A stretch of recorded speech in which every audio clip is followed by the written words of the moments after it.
Well, I want to talk about a Labor draft plan for their new green rating system, which is designed to encourage investments to help them achieve their climate goals. But of course, this new draft plan snubs gas as a sustainable investment, instead listing it as a phase-down sector. So it was just a month ago that Albanese's own Resources Minister, Madeleine King, quite sensibly said gas would have to be part of Labor's energy transition.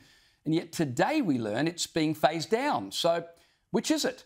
Well, if you are hoping the PM could clear things up, you would be sadly mistaken.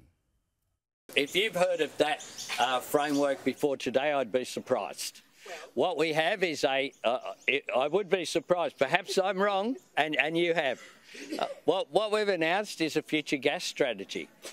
We think that gas has an important role to play in firming capacity for renewables. Well, thank God we're only talking about our energy supply and not something serious. Joining me now is the Director of Energy Research at the Centre for Independent Studies, Aiden Morrison. Aiden, thanks for your time tonight. What do you make of this draft framework that seems to really downplay gas for our future energy requirements?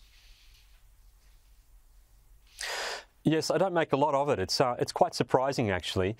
This is a traffic light system, if you like, a rating system to try to kind of direct more people to put their money in things that the government thinks will help them achieve their climate goals. So they're hoping that the private sector will follow their directions and rush a whole bunch more money into things that will help them reach net zero. But the thing is that actually quite a lot of gas investment is required for that. And in fact, the integrated system plan the market operator published just a couple of weeks ago shows that we need to double the amount of gas firming capacity that's installed in our grid. And we're going to use it very intermittently, only a tiny bit. So this is one of these areas where it's hard for businesses to invest in this because it's used so infrequently, but we need a lot of it. So you'd be thinking they'd be trying to give a bit of a green light to this. They haven't even given it an amber. They've put it in the down and out category, which will make it very hard for that critical firming capacity to be brought online. Yeah, I was speaking with a guest the other night who said that the constant interventions we're seeing in the energy market from the government has directly led to our energy mess.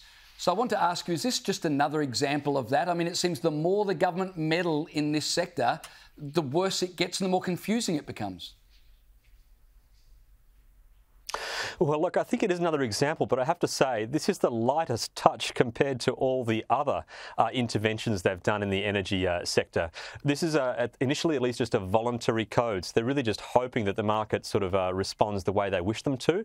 But compared to the other things they're doing in other parts of the sector, for example, they have basically forced all transmission to assume that the 82% renewables energy target is reached. There's no chance at all that it will be reached, but that means we'll overinvest in a lot of transmission.